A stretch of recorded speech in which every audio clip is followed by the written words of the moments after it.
এটা হলো লক্ষ্মীপুর লোহাগাড়া এর কবরস্থানের আশেপাশে সব জায়গাতে পানি উঠে গেছে।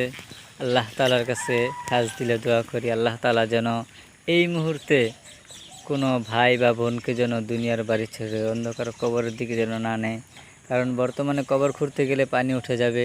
আল্লাহ তাআলার কাছে সকলেই দোয়া করেন এই মুহূর্তে যেন আল্লাহ তাআলা কাউকে যেন দুনিয়ার বাড়ি ছেড়ে অন্ধকার কবরে যেন পানি না জমায়।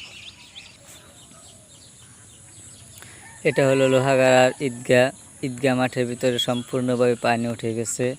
আমরা দেখতে পারতেছি যে এটা হচ্ছে লোহাগাড়া সরকারি প্রাইমারি স্কুল।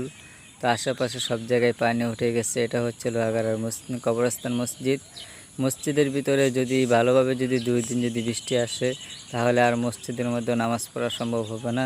মসজিদের একেবারে দরজার ধার প্রান্তে পানি চলে গেছে। আল্লাহ তাআলা বন্যা থেকে এই এলাকাকে আল্লাহ তাআলা হেফাজত করুক, আমিন। এটা চলাচলের রাস্তা, কিন্তু আফসোসের বিষয় হলো চলাচলের রাস্তার ভিতরে অনেক পানি উঠে গেছে। সামনে আস্তে আস্তে যত যাওয়া হচ্ছে ততই পানির ক্রমশ আস্তে আস্তে বাড়তেই আছে। এদিক দিয়ে এটা হচ্ছে ঘুমতু নদীর সাথে সম্পর্কিত একটি খাল।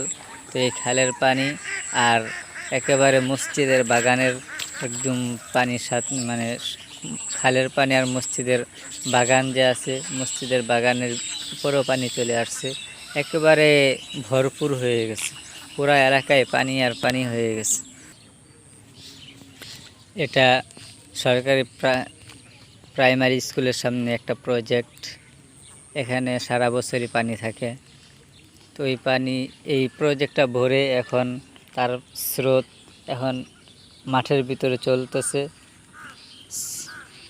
আপনারা দেখতে পারতেছেন যে তার স্রোত কত বেগে এখন পানি মাঠের মধ্যে আসতেছে।